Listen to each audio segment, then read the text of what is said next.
Hey guys, welcome to the Urban Palette, which is my cooking channel on IGTV. I'm going to make a quick, I don't know, I call everything quick.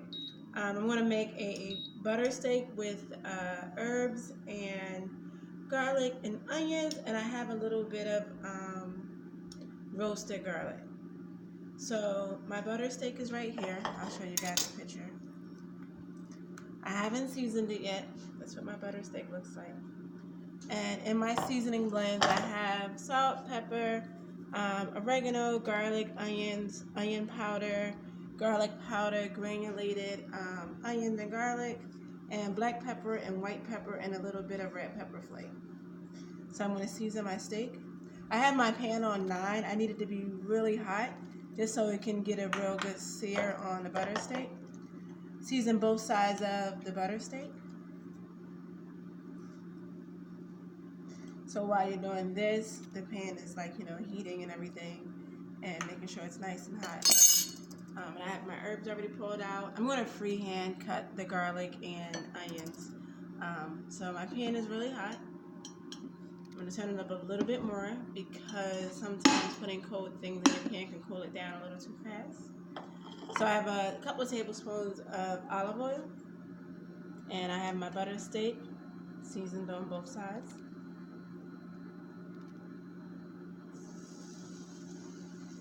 And that's the sizzle you want to hear.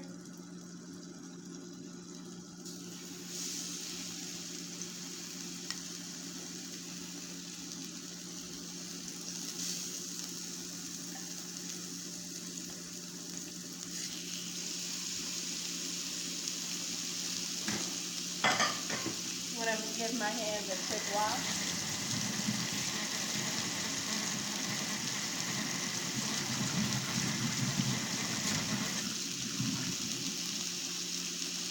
And I want it to get nice and brown on each side.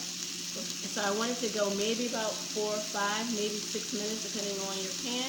And since this is a scan pan non-stick, the heat conducts really well. So it's a good one to use for this. So I'm going to give it probably about 4 or 5 minutes, and then I'm going to flip it over. I want it nice and brown, evenly brown too, which is more important. And to be able to achieve that, I pulled my steak out and let it come to room temperature for about 30 or 40 minutes. And while it was at room temperature, I just let it sit, took it out of the package, rinsed it off, and then you guys saw me put it into the white plate. And I just let it sit until I was ready to use my plate. And because my pan is non-stick, I tend to only use plastic because I don't want to tear up the non-stick coating. And I just like a little bit more of a small, manageable fork sometimes. So you see, this is not a good time to flip it over because it's not evenly brown. It's not fully cooked on that side yet. You got to give it a little bit more time.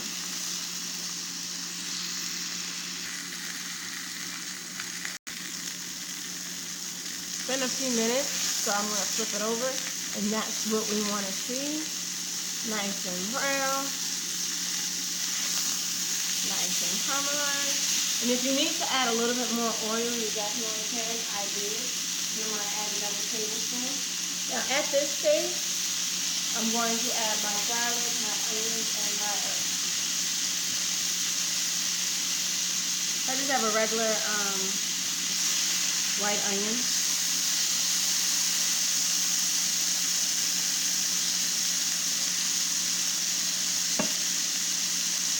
And I'm just rough chopping and slicing the onion.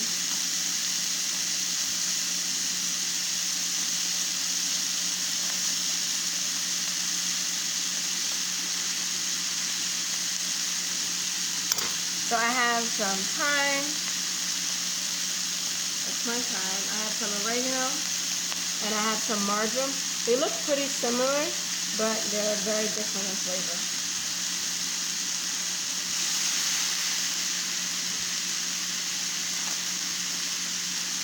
I'm going to add my roasted garlic, and this is what the garlic looks like. I put it in the oven yesterday with just a little bit of salt and pepper and olive oil. So you don't even have to work at it. All you have to do is squeeze it and all the garlic just pops out.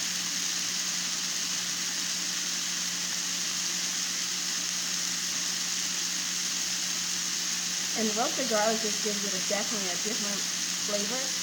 So I'm going to put 2 cloves of the roasted garlic. You see how the garlic is nice and brown? It's nice and sweet and caramelized and flavorful. It just adds a little bit more dimension to the flavor profile.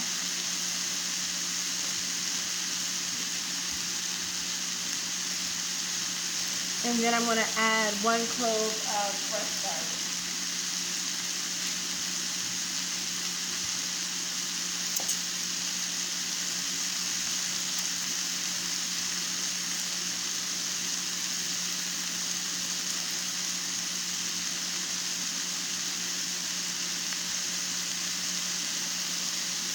And I'm always going to put the garlic on top of the onion because I don't want the garlic to burn, especially because I'm slicing it and I'm not keeping it whole. And burnt garlic is really, really, really gross.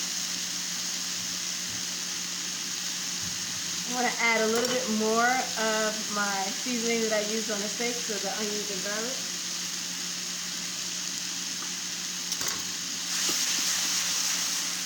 And next, I'm going to let it go for a few more minutes. And then I'm going to add a big old gigantic knob of butter. You can use olive oil. I like butter. So it's just a personal preference. This is whole butter.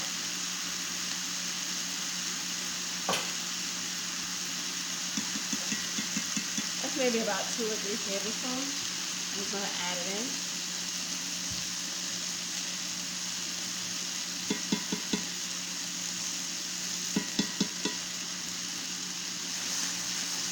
And as the butter melts down, I'm going to give it a little bit of time.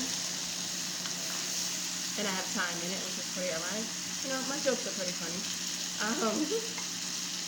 And then now that the butter's in the bottom, I'm going to slide the pan up a little bit, and then I'm going to baste the steak. And if we had smell-o-vision, you'll be able to smell the garlic, the onions, aromatics. I'm going to pop a top on, and then I'm going to let it go for another 5 to 7 minutes. And you can cook the steak to your desired, likeness, whether you like it rare, medium rare, well done. So you can definitely cook it to which one you like. And I'll let it go for a few minutes, and then, I'll show you guys what it looks like. I added about 1.5 cups of water. I'm sorry you guys didn't see, but I needed to add it, and I forgot to turn the video back on. So I let it simmer a little bit, and you see how everything's starting to get nice and tender. The sauce is thickening up on its own, and I'm going to add a little bit more seasoning since I added water and not like chicken stock or anything like that. I'm going to let it go for another 3 to 5 minutes, and then I'm going to plate it up for you guys and show it what it looks like.